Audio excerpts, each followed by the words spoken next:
ಇನ್ನು ದೆಹಲಿ ಎಲೆಕ್ಷನ್ ಅಖಾಡದಲ್ಲಿ ಯಮುನೆಗೆ ವಿಷ ಹಾಕಿರುವಂತಹದ್ದು ಮೂರು ಪಕ್ಷಗಳಿಗೆ ಬಹಳ ದೊಡ್ಡ ಅಸ್ತ್ರವಾಗಿ ಸಿಕ್ಕಿದೆ. ಕುಡಿಯೋ ನೀರಿಗೆ ಬಿಜೆಪಿ ವಿಷ ಹಾಕಿದ್ರು, ಕಾಂಗ್ರೆಸ್ನವರು ಕೇಳ್ತಿಲ್ಲ ಅಂತೆಲ್ಲ ಕೇಜ್ರಿವಾಲ್ ಅವರು ಹೇಳ್ತಿದ್ದಾರೆ. ಇಷ್ಟಕ್ಕೆ ಸುಮ್ಮನಾಗದೆ ಕೇಂದ್ರ ಚುನಾವಣಾ ಆಯುಕ್ತರನ್ನು ರಾಜಕೀಯಕ್ಕೆ ಎಳೆದಿದ್ದಾರೆ ಕೇಜ್ರಿವಾಲ್.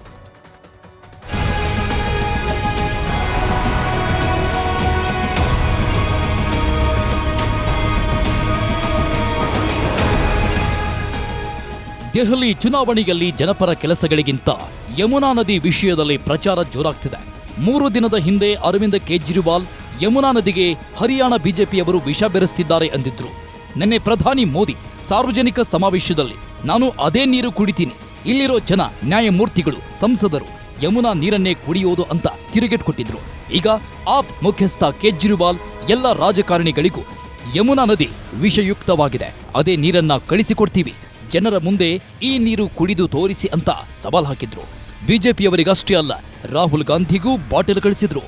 आज इनको संजय सिंह अभी निकलेंगे कुछ दिल्ली आम आदमी पार्टी के नेताओं के साथ और बीजेपी हेडक्वार्टर ये बोतल हम अमित शाह जी के लिए भेज रहे हैं, ये बोतल हम वीरेंद्र सचदेवा जी के लिए भेज रहे हैं, ये बोतल नायब सिंह सैनी जी के लिए भेज रहे हैं और ये बोतल राहुल गांधी जी के लिए भेज रहे हैं. चारों लोग ये बोतल प्रेस कॉन्फ्रेंस में पी के दिखा दे, हम वो मान जाएंगे कि हमने गलत बोला था. पी के दिखा देंगे. अगर इनके अंदर हिम्मत है, अगर ये कह रहे हैं कि सच्चाई इनके साथ है, तो ये चारों बोतल पी के दिखा देंगे. ಬರೀ ಬಿಜೆಪಿ ಪಕ್ಷದವರಿಗಷ್ಟೇ ನೀರಿನ ಬಾಟಲ್ ಕಳಿಸಲಿಲ್ಲ.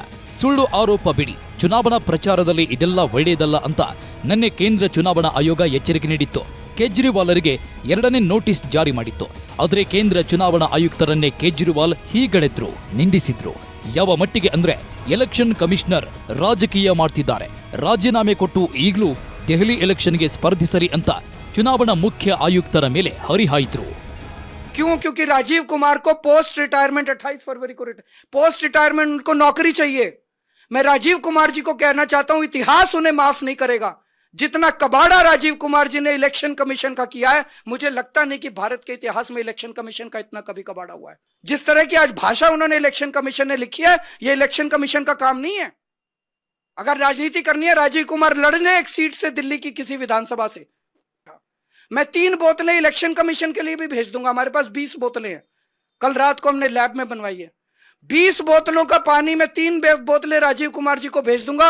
वो प्रेस कॉन्फ्रेंस में तीनों इलेक्शन कमिश्नर पी के दिखा दें. ಸುದ್ದಿಗೋಷ್ಠಿಯಲ್ಲಿ ಕೇಂದ್ರ ಚುನಾವಣಾ ಆಯುಕ್ತರು ರಾಜಕಾರಣ ಮಾಡ್ತಿದ್ದಾರೆ ಅಂತ ಹೇಳಿ ಕೇಜ್ರಿವಾಲ್ ಸುಮ್ಮನಾದ್ರು. ಇದಾದ್ಮೇಲೆ ಆಪ್ ನಾಯಕರು ಬಿಜೆಪಿ ಮುಖ್ಯ ಕಚೇರಿಗೆ ಮಲಿನವಾಗಿರೋ ಯಮುನಾ ನದಿ ನೀರಿನ ಬಾಟಲ್ ತಗೊಂಡು ಹೋದ್ರು. ಆದ್ರೆ ಪೊಲೀಸರು ಅವಕಾಶ ಕೊಡ್ಲಿಲ್ಲ. ये पानी की बोतल देने जा रहे हैं अमित शाह को, तो आप कैसे 144 कितने में लोगों में टूटती है.